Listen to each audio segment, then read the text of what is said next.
Hai, selamat datang kembali di segmen Ngobrol Beasiswa. Aku mendaftar kampus itu ke 5 kampus yang berbeda dan akhirnya mendapatkan satu LOA atau Letter of Acceptance dari kampus. Dan sekarang apa yang terjadi? Apa yang harus kamu lakukan kalau kamu seandainya mendapatkan LOA?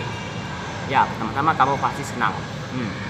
Yang kedua, kalau kamu adalah seorang calon penerima beasiswa dari LPDP atau kamu lulus LPDP dan kamu mencari kampus dan juga mendapatkan kampus, ya yang kamu harus lakukan adalah sudah pasti melaporkan hal tersebut ke pihak LPDP. Laporkan kalau kamu sudah mendapatkan LOA. Semuanya ada prosesnya online. Kita kayak lapor diri aja gitu dengan bukti dokumen LOA-nya. Juga kamu harus mengirimkan surat pernyataan saat kamu mengikuti, paling awal banget saat kamu mengikuti seleksi LPDP.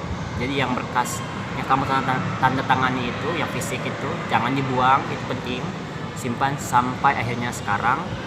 Kalau kamu sudah dapat LOE-nya, kamu akan menggunakan surat pernyataan tersebut, surat pernyataan saat seleksi itu untuk dikirimkan ke kantor LPDP. Dan sebagai gantinya nanti LPDP akan mengirimkan surat pernyataan bahwa kamu sudah menjadi penerima beasiswa. Jadi ini yang harus diluruskan.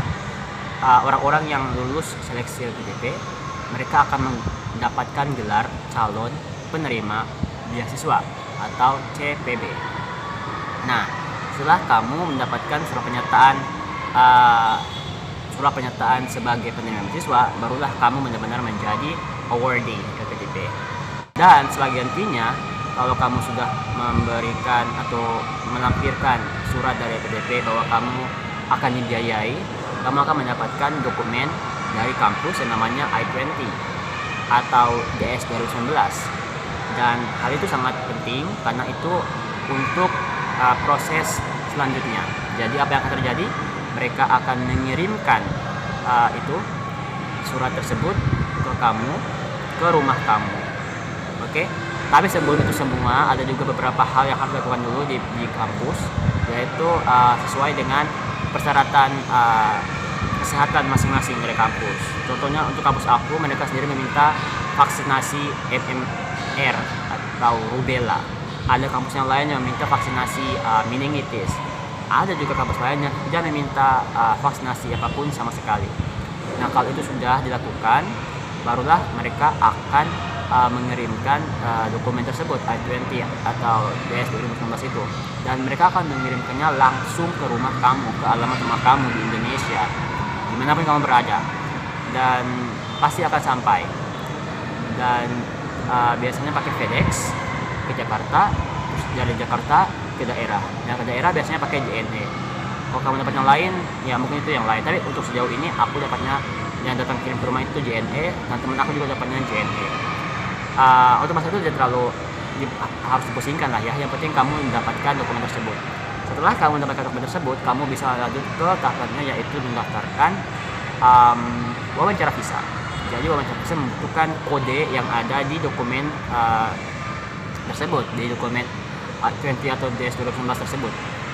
Ada beberapa kayak digit angka huruf dan apapun itu, dan itu yang dibutuhkan.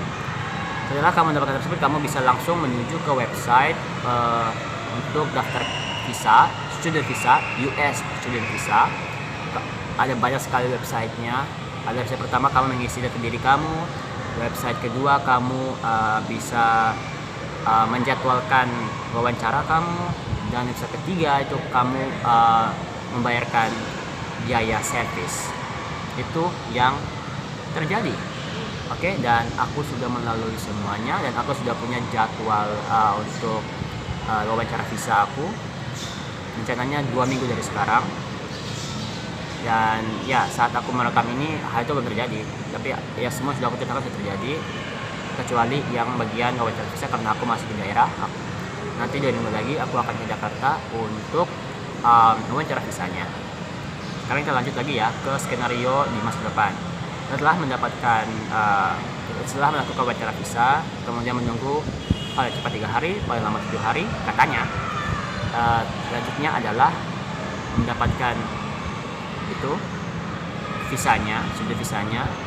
Kemudian kamu bisa memesan tiket.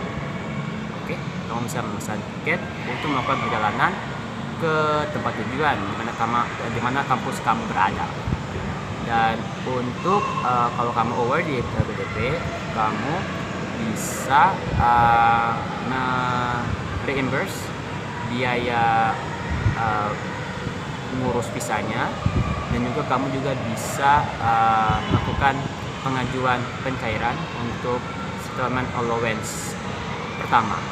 Karena kalau yang tujuan LN, settlement allowance-nya dibagi dua, yaitu saat masih di Indonesia dicairkan, dan juga saat sudah sampai di sana baru dicairkan. Jadi ada 2 kali settlement allowance, dan besaran settlement allowance adalah 2 kali living allowance. Jadi SA1, SA2. Dan lanjut lagi, kalau sudah sampai di sana baru bisa mencairkan SA kedua dan juga ELA pertama. ELA pertama berisikan bulan pertama, kedua, dan ketiga karena triwulan. Aku kemarin mendapatkan LOA-nya adalah LOA untuk studi fall atau studi musim gugur yang dimulai bulan Agustus setiap tahunnya atau September, paling awal Agustus. Dan aku harus defer atau menunda studi aku dikarenakan itu tadi, karena aku belum memiliki vaksinasi MMR. Dan pada waktu itu situasi Indonesia cukup lumayan kacau saat kayak mana ya, untuk pergi kemana saja itu dibutuhkan vaksin corona. Dan jadi dengan banyak pertimbangan aku menunda keberangkatan aku menunda awal studi aku.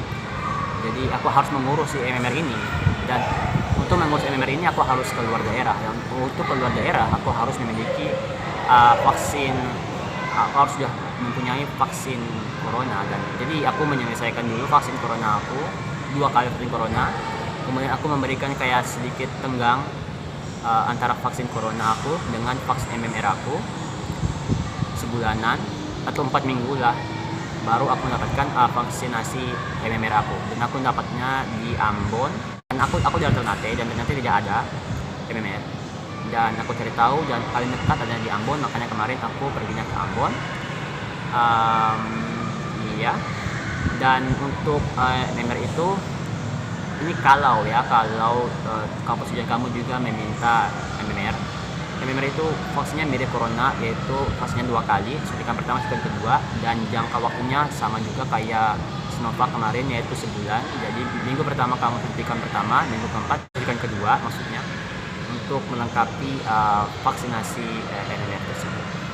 Semua orang itu berpikir kalau macam kamu saat kamu mendapatkan pengumuman lulus LPDP, maka kamu akan langsung terbang cus ke kampus tujuan, ke negara tujuan. Tapi sebenarnya itu it's not always the case. Maksudnya kayak ya, kalau kamu daftar LPDP-nya sudah sekalian daftar kampus, kayak kampusnya sudah ada, lalu kamu daftar LPDP-nya, mungkin itu bisa kayak kamu tenggang waktu atau jarak antara dulu sama berangkatnya bisa sangat dekat. Tapi kalau kamu lulus LPDP-nya saat kamu belum memiliki LOA, ya perjuangan kamu 2 kali, yaitu kamu perjuangan lulus LPDP dulu, kemudian perjuangan mencari LOA-nya. Jadi prosesnya sangat panjang. Untuk teman-teman yang betul ingin berproses, jangan harap semuanya bisa menjadi sangat cepat, instan seperti Indomie. Tidak sama sekali. Jadi butuh proses, butuh energi, butuh semangat, dan juga segala macamnya. Jadi kayak ini pertanyaan yang diajukan ke teman-teman yang mungkin berencana lanjut studi dan terus ditanya-tanya kapan berangkatnya, itu sebenarnya sangat tidak membantu sama sekali. Itu sangat memberikan pressure, memberikan tekanan tertentu buat mereka.